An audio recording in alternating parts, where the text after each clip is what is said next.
Hi, good day. I'm Teacher Marites again, and welcome to another lesson in English. So today we are going to talk about another form of literature. And this is the oldest art long before people learned how to write. So let's talk about the poetry. So the poetry is a fundamental thought or a feeling expressed in a rhythmic and colorful language. It appeals to our imagination and has a power to strengthen and heighten our senses, to change our lives and also the world.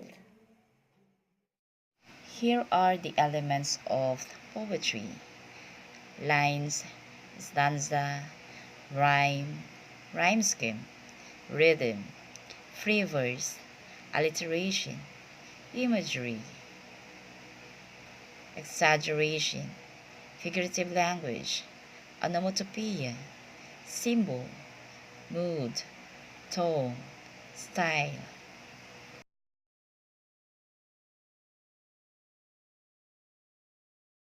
Now, let's start with the lines. Lines are a group of words in a stanza, while stanzas are visual groupings of lines. They are equivalent of a paragraph in an essay. Poem can have any number of lines in every stanza. Now, how many lines can you find in the first stanza? Yes, there are 4 lines in the first stanza, while in the next stanza or the second one has 5 lines.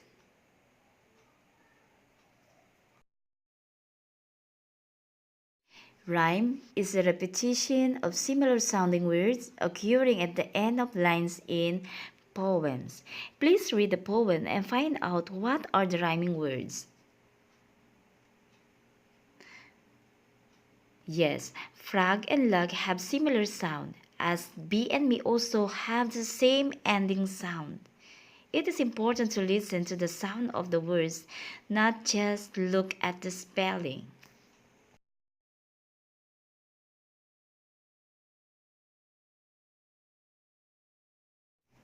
Rhyme scheme. It is the pattern of rhymes at the end of each line of a poem. To determine the rhyme scheme, we put labels to the words that rhyme, using the letters from the alphabet. The first line should start with letter A, followed by B, C, and so on. Remember that each time the rhyme changes, another letter is introduced, just like in this example. For the first stanza, the pattern or the rhyme scheme is A, B, B, different from the second one, which is the rhyme scheme is A, B, C, B. Rhythm. It is the rise and fall in the stress of syllables. This means that certain words in a poem are used more forcefully than others. Rhythm is the flow of the beat in a poem. It gives poetry a musical feel, can be fast or slow depending on mood and subject of poem. You can measure rhythm in meter by counting the beats in each line.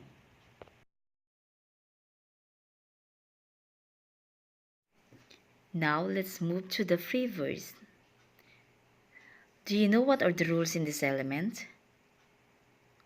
Actually, there are no rules. It's all up to you.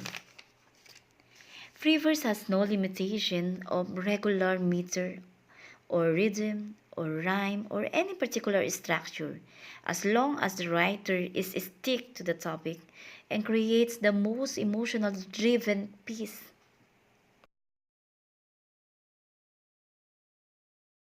Alliteration.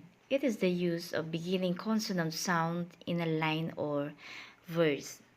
In this example, we obviously see that the letter G is the key to identify the alliteration. The poet uses alliteration to draw attention to certain words, to create mood, or to communicate clearly by mastering the words that are stated. Onomatopoeia is a word that imitates the sound it represents. It creates sound effects that mimics the thing it describes to make the poem more expressive and also interesting to the readers. The next is imagery. In poetry, it is a term given to the element that arouses our senses. Imagery invokes any of our five senses, such as the sense of sight, the sense of hear, the sense of touch, sense of smell, and sense of taste to create a set of mental images. It is used to make the poem lively. To better understand the meaning of the poem, we use our imaginative ability, or let us say, we involve ourselves to its adventures.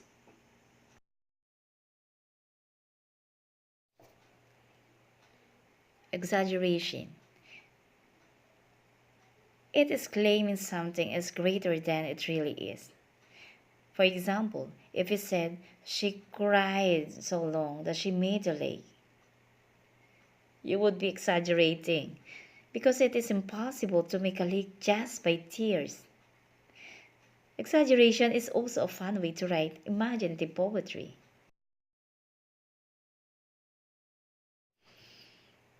Figurative language. Words to express something beyond their literal meaning.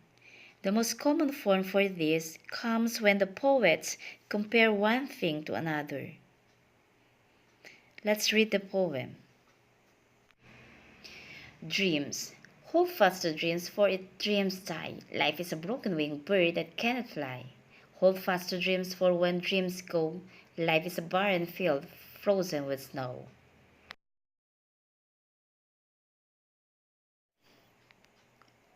The tone indicates the author's attitude or feelings about what they have written.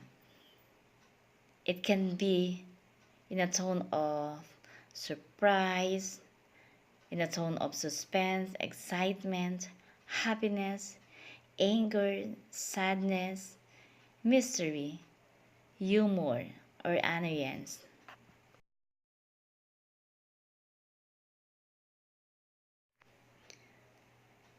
Mood.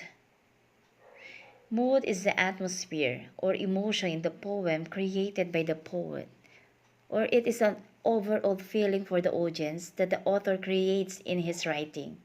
It can be in a positive or in a negative emotion. For example, happy, angry, silly, sad, excited, fearful, or thoughtful. Poet uses words and images to create mood. Author's purpose helps determine mood.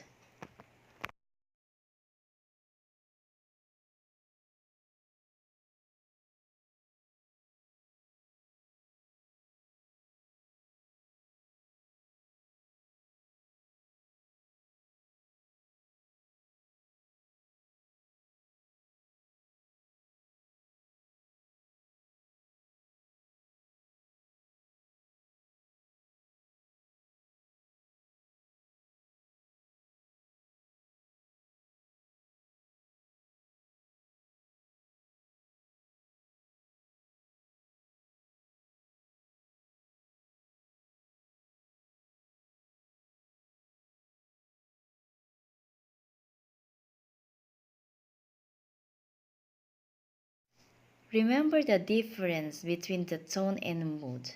In tone, it matters the author's attitude expressed through words they use, while the mood is the feelings the reader gets from reading.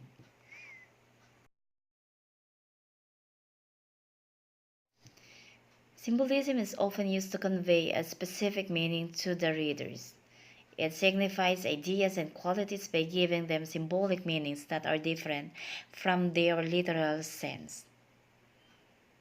For instance, broken mirror means separation or loss. Yellow symbolizes freshness and happiness.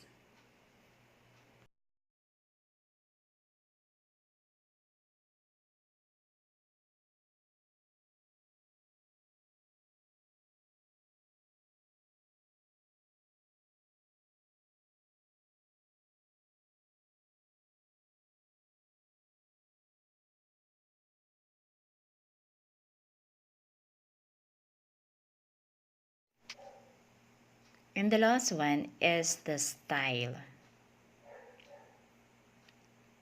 The style is a type of poem that the poet chooses to write. The style of the poem may determine the number of stanzas, the number of lines in each stanza, whether or not the poem rhymes, and the subject of the poem. Style also means what type of poetry you are reading.